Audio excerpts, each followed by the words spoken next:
Baik, terima kasih. Saya sampaikan.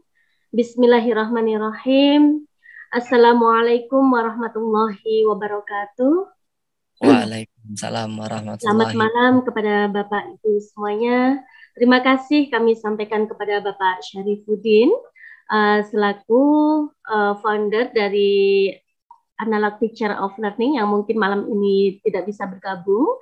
Kemudian terima kasih juga kami sampaikan kepada Bapak Ahmad Muzakir selaku Ketua Pelaksana Diklat Pendidikan Nasional ini, kepada Bapak Ahmad Syaukani selaku moderator, kepada Ibu moderator Ibu pemateri yang pertama yaitu Ibu Lista Junita yang sudah menyampaikan banyak ilmu sekali kepada saya khususnya karena Ibu sudah lulus program guru penggerak. Di sini saya masih harus banyak belajar lagi. Kemudian Bapak Ibu guru peserta, terima kasih yang sudah meluangkan waktunya untuk bergabung. Kita saling belajar, saling berbagi informasi, saling sharing tentang pengetahuan yang mungkin kita nanti bisa saling melengkapi. Jadi di sini saya hanya sekedar sharing dan kita nanti akan berbagi pengalaman tentang ilmu-ilmu yang mungkin kita ketahui bersama. Baiklah, Bapak Ibu, saya mohon izin untuk share screen materi tentang penguatan nilai-nilai moderasi beragama di dalam pembelajaran di sekolah. Apakah sudah terlihat untuk share screen-nya? Sudah terlihat, Bu. Baik, terima kasih.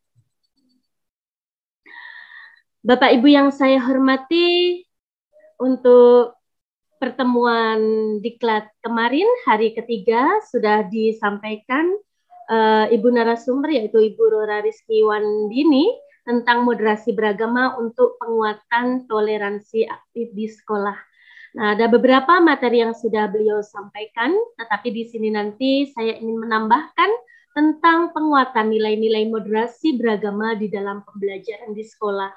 Sebagaimana kita ketahui bahwa Indonesia ini adalah negara yang majemuk, yang terdiri dari beraneka ragam suku, budaya, bahasa, dan agama, yang tentunya di situ rawan sekali untuk terjadinya konflik atau terjadinya ketidaksepahaman. Maka dari itu, kita sebagai seorang pendidik diharapkan mampu untuk menanamkan nilai-nilai moderasi beragama kepada peserta didik kita agar selalu tercipta kerukunan di antara umat beragama. Nah, kemudian salah satu tujuan pendidikan nasional saat ini yaitu mewujudkan profil pelajar Pancasila yang salah satunya yaitu ada berkebinekaan global dan elemen pentingnya atau elemen kuncinya yaitu menghargai keberagaman.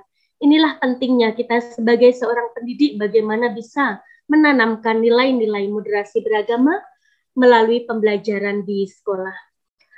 Baiklah Bapak Ibu, untuk melanjutkan atau membahas materi ini, tentu kita harus memahami terlebih dahulu apa itu moderasi beragama. Jadi di kalangan umat Islam, moderasi beragama itu lebih populer disebut dengan wasatiyah al-Islam. Secara kebahasaan, kata wasatiyah itu diambil dari kata wasat, yang di dalam bahasa Arab itu berarti tengah, pertengahan, tempat yang berada di titik tengah antara dua sisi yang sama jaraknya. Kalau di dalam bahasa Inggris itu diambil dari kata moderation yang berarti menjadi berkurang kekerasan, parah atau ekstrim, mereda dan juga bertindak sebagai moderator. Jadi ini yang perlu kita pahami bahwa moderat atau moderasi itu adalah sikap di tengah-tengah, itu dari kata artinya.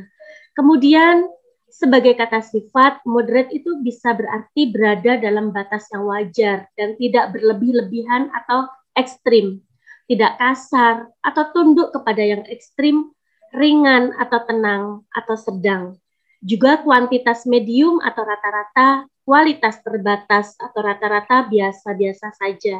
Dan juga lawan dari pandangan atau tindakan radikal atau ekstrim, terutama di dalam politik atau agama. Nah, jadi yang perlu kita tekankan di sini yaitu tentang pentingnya moderasi beragama, bukan moderasi agama. Karena apa? Moderasi beragama di sini diterjemahkan di dalam 9 nilai, nanti penting ditekankan kembali untuk masa sekarang ini. Jadi moderasi beragama itu bukan moderasi agama. Maksudnya apa? Memoderasi beragama itu tidak berarti memoderasi agama. Karena pada hakikatnya itu telah ada ajaran moderasi di dalam semua agama. Bukan juga dikatakan agama jika agama itu mengajarkan kerusakan di muka bumi, kezaliman dan angkara murka. Maka agama itu tidak perlu dimoderasi lagi karena ajaran moderasi itu telah ada di dalamnya. Jadi pengamalan keagamaan bisa dinilai berlebih itu jika dia melanggar 3 hal. Yang pertama, nilai-nilai kemanusiaan, kesepakatan bersama, dan juga melanggar ketertiban umum. Jadi, moderasi beragama yang dimaksud di sini adalah moderasi di dalam pemikiran atau pelaksanaan ajaran agama, atau moderasi sikap dan perilaku keberagamaan yang dipraktikkan oleh umat beragama itu sendiri. Cara seseorang beragama itu harus didorong ke jalan tengah, harus senantiasa dimoderasi karena ia bisa berubah menjadi ekstrim, tidak adil, bahkan berlebih-lebihan. Dengan demikian, salah satu kunci daripada moderasi itu adalah sikap tidak berlebih-lebihan. Nah, di sini nanti saya akan menyampaikan tentang 9 nilai moderasi beragama yang bisa kita tanamkan di dalam perilaku peserta didik melalui pembelajaran yang kita laksanakan di sekolah. Yang pertama, nilai moderasi beragama di dalam agama Islam, yaitu at-tawasud. Tawasud di sini berarti tengah-tengah, diambil dari kata wasota, secara bahasa berarti sesuatu yang ada di tengah, atau sesuatu yang memiliki 2 belah ujung yang ukurannya sebanding. Sedangkan pengertian secara terminologi itu adalah nilai-nilai Islam yang dibangun atas dasar pola pikir dan praktik yang lurus dan pertengahan, tidak berlebihan dalam hal tertentu. Jadi tawasud ini lawan kata dari berlebihan atau berkekurangan. Jadi tawasud itu posisi antara berlebihan dengan berkekurangan. Nilai tawasud ini memiliki peran sentral karena posisinya menjiwai 8 nilai moderasi beragama yang lainnya. Ciri-ciri atau indikator 9 nilai moderasi beragama dari nilai at-tawasud yang bisa kita tanamkan kepada peserta didik sebagai seorang pendidik. Yang pertama yaitu mengutamakan sifat pertengahan di dalam segala hal. Tidak ekstrim kiri dan tidak ekstrim kanan. Menjaga keseimbangan antara hak dan kewajiban, dan menjaga keseimbangan dunia dan akhirat, atau menjaga keseimbangan ibadah, ritual, dan sosial. Serta menjaga keseimbangan antara doktrin dan pengetahuan. Jadi, di dalam agama Islam, itu Allah Subhanahu wa Ta'ala juga di dalam hadisnya dijelaskan bahwa beribadahlah engkau seolah-olah engkau mati esok hari, dan bekerjalah engkau sebagaimana seolah-olah engkau akan hidup selamanya. Ini maksudnya apa? Supaya manusia itu seimbang antara kehidupan di dunia dan di akhiratnya. Tidak hanya mementingkan kehidupan dunia saja sampai melupakan kehidupan di akhirat. Atau kita beribadah saja tanpa kita bekerja untuk kehidupan dunia kita.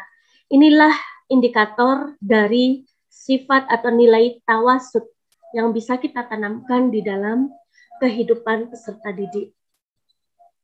Yang kedua yaitu iktidal, tegak lurus atau bersikap proporsional.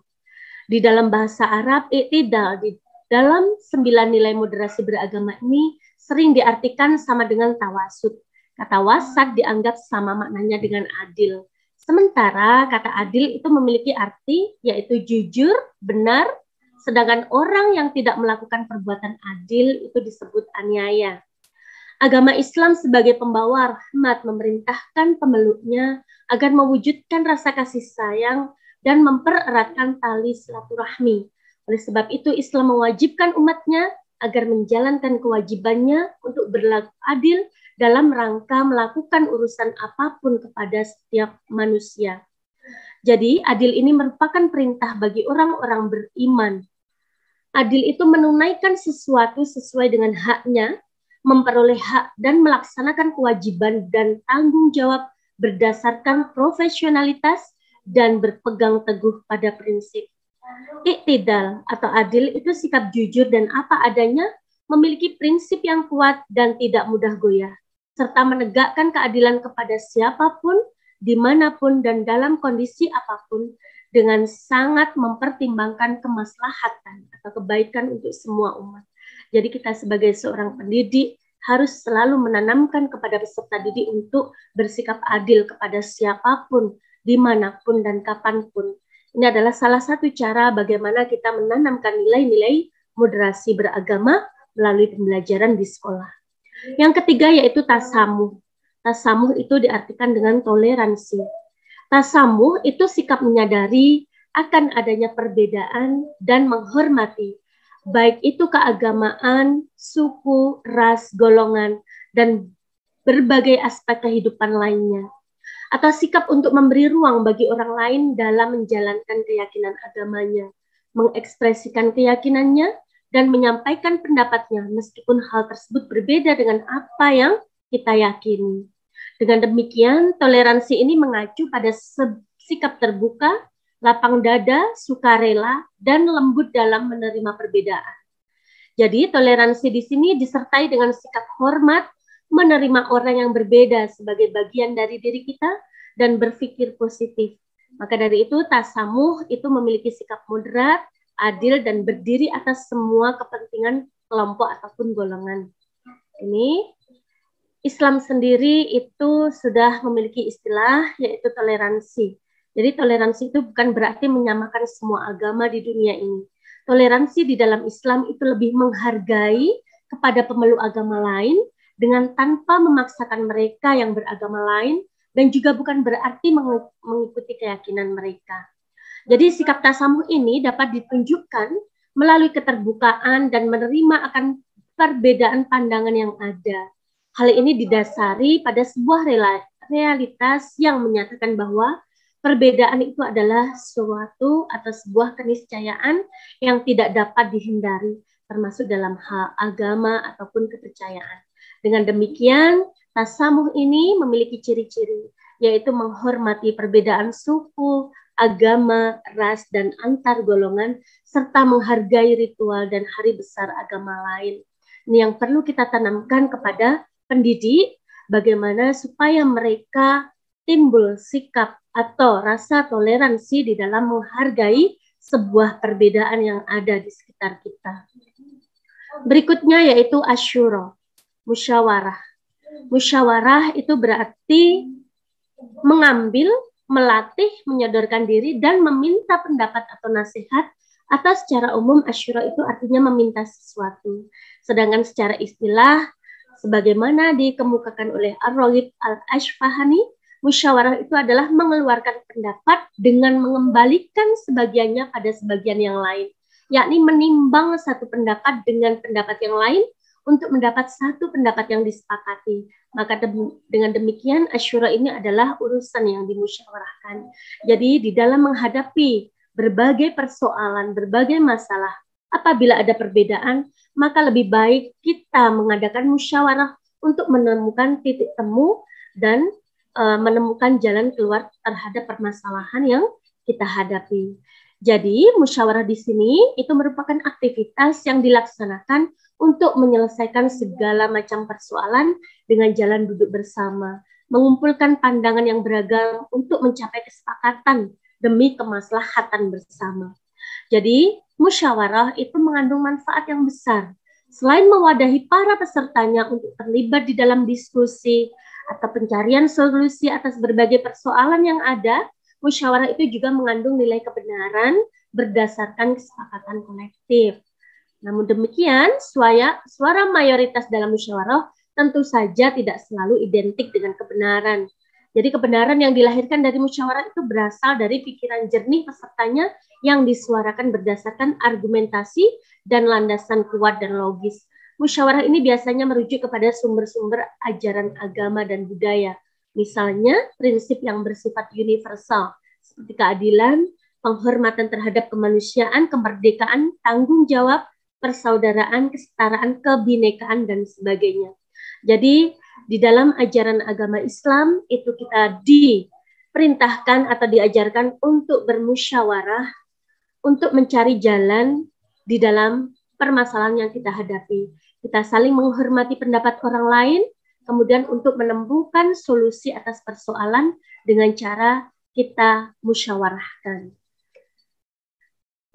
Jadi berdasarkan uraian di atas, musyawarah itu memiliki ciri-ciri. Yang pertama yaitu membahas dan menyelesaikan urusan itu secara bersama-sama.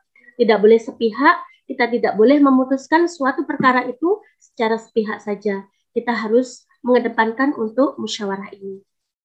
Kemudian bersedia mengakui pendapat orang lain.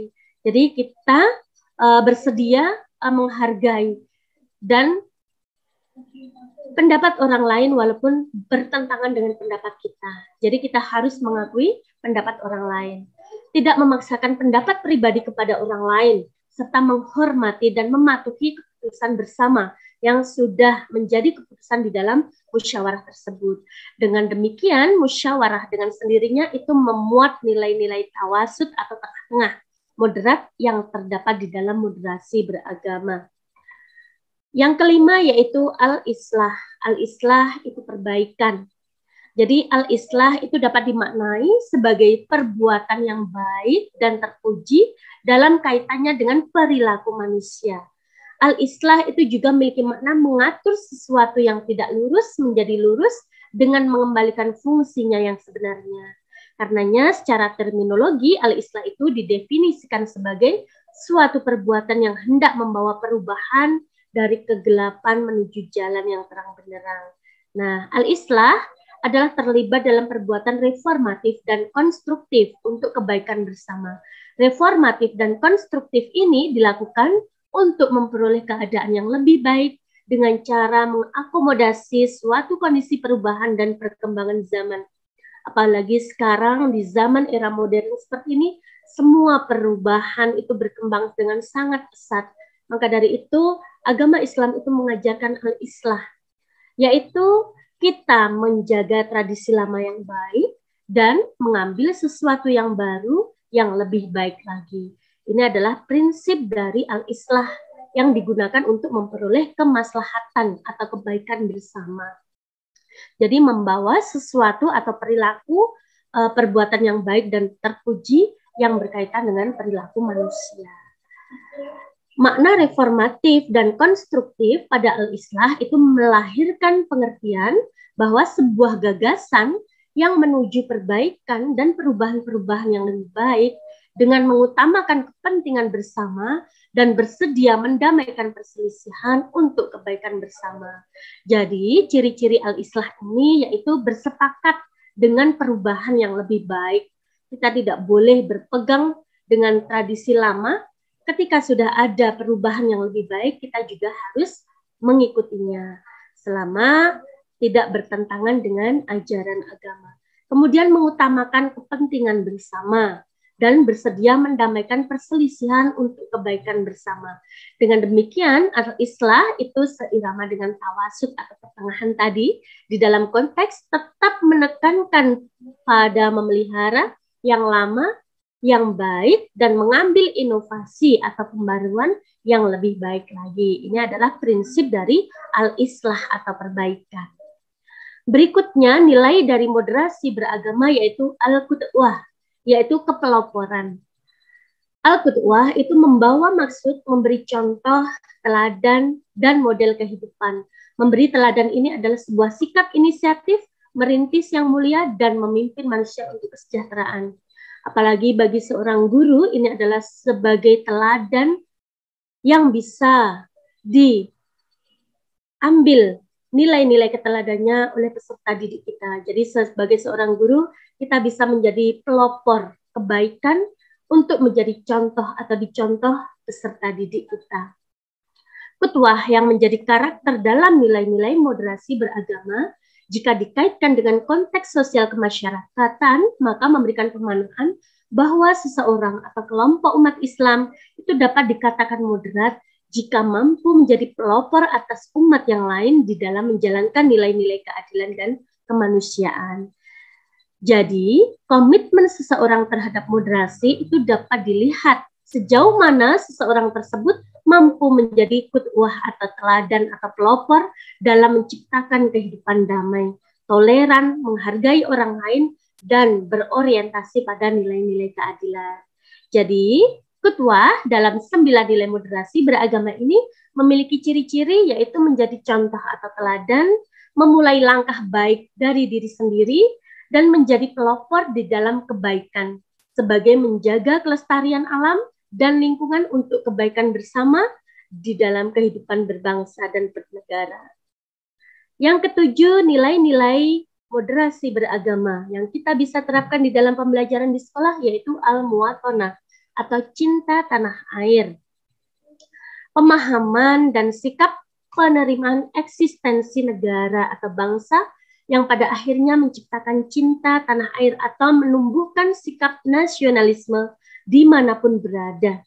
Jadi al-muwatonah ini mengedepankan orientasi kewarganegaraan atau mengakui negara bangsa dan menghormati kewarganegaraan.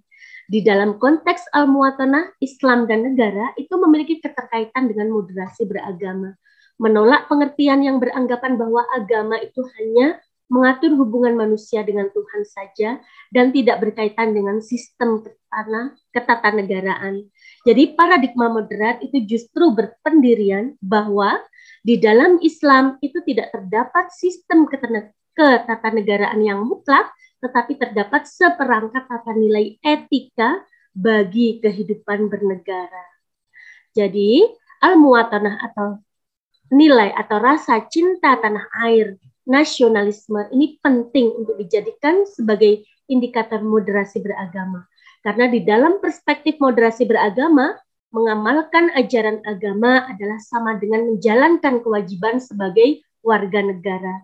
Begitu juga sebaliknya, menunaikan kewajiban sebagai warga negara itu sebagai wujud pengamalan ajaran agama. Islam dengan jelas memerintahkan pemeluknya untuk setia dan komitmen kepada pemimpin dan negara. Dengan kata lain, nilai al-muwatanah dalam 9 moderasi beragama ini memiliki ciri-ciri.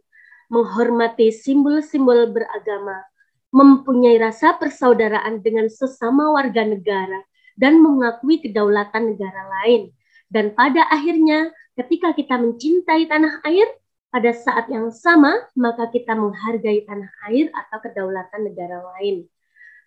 Dan yang kedelapan yaitu al-unuf, anti kekerasan. Di dalam sejarahnya, kekerasan itu seringkali terjadi dan mungkin tidak pernah hilang karena kita mengetahui perbedaan itu sangat rentan sekali dengan kekerasan.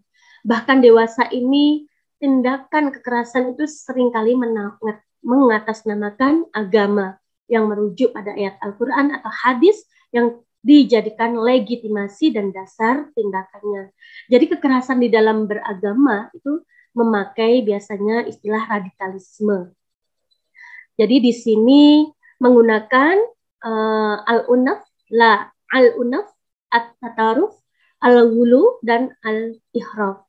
Jadi al-unaf itu antonim dari ar-riqq yang berarti lemah lembut dan kasih sayang.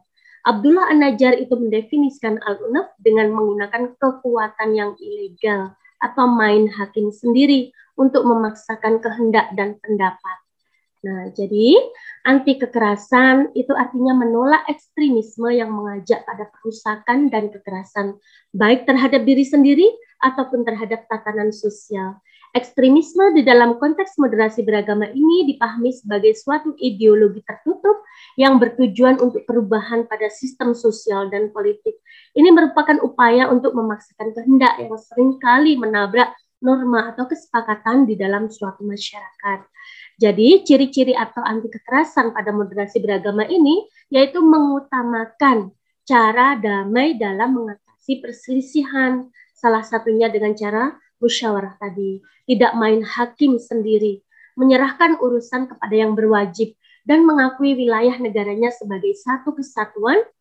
Dan sifat anti kekerasan itu bukan menjadi lemah atau lembek, tetapi tetap tegas dan mempercayakan penanganan kemaksiatan atau pelanggaran hukum itu kepada aparat resmi. Jadi ini salah satu nilai moderasi beragama yang harus Bapak Ibu guru tanamkan kepada anak-anak, bahwa di dalam mengatasi suatu persoalan kita tidak boleh main hakim sendiri, karena seringkali kita banyak melihat peristiwa-peristiwa tawuran antar pelajar yang itu sebenarnya sangat bertentangan sekali dengan ajaran agama di dalam nilai-nilai moderasi beragama ini tadi. Yang kesembilan atau yang terakhir yaitu ramah budaya, i'tiraf al-uruf. Jadi budaya itu keseluruhan sistem, gagasan, tindakan, dan hasil kerja manusia dalam rangka menjalankan kehidupan masyarakat. Islam sendiri itu memandang bahwa budaya itu adalah hasil olah akal, budi, rasa, karsa, dan karya manusia yang berlandaskan pada nilai-nilai Islam. Jadi manusia itu diberikan kemampuan dan kebebasan untuk berkarya, berpikir, dan menciptakan sesuatu kebudayaan. Budaya itu merupakan hasil karya manusia. Sedangkan Islam sebagai agama adalah pemberian Allah untuk kemaslahatan manusia itu sendiri. Agama Islam itu diberikan Allah kepada manusia untuk mengarahkan dan membimbing karya-karya manusia agar bermanfaat, berkemajuan, mempunyai nilai positif, dan mengangkat harkat manusia. Manusia itu dituntut menggunakan pikiran untuk mengolah alam dunia ini menjadi sesuatu yang bermanfaat untuk kepentingan manusia. Jadi ramah budaya ini juga memiliki nilai akomodatif terhadap kebudayaan lokal, berarti menerima terhadap unsur kultural yang tidak bertentangan dengan syariat ajaran agama. Praktik dan sikap beragama yang akomodatif terhadap budaya lokal itu dapat digunakan untuk mengukur sejauh mana kesediaan seseorang menerima praktik amaliyah keagamaan yang mengakomodasi kebudayaan lokal dan tradisi. Dan prinsip dasarnya adalah bahwa tradisi atau budaya tersebut tidak bertentangan dengan ajaran agama. Jadi, berdasarkan pemaparan ramah budaya yang merupakan bagian dari 9 nilai moderasi beragama, ciri-ciri ramah budaya dalam menghormati adat istiadat dan budaya masyarakat setempat, dan orang yang menjalankan moderasi beragama mampu menempatkan dirinya dimanapun berada. Dan pada akhirnya, penyesuaian antara nilai agama dengan adat istiadat berlangsung melalui proses moderasi dan akulturasi. Adat budaya bahkan bisa menjadi sumber hukum atau inspirasi ajaran agama. Baik, terima kasih Bapak Ibu, demikian tadi yang bisa saya sampaikan. Nanti akan kita lanjutkan pada forum diskusi. Terima kasih. Saya akhiri sekian. Wassalamualaikum warahmatullahi wabarakatuh.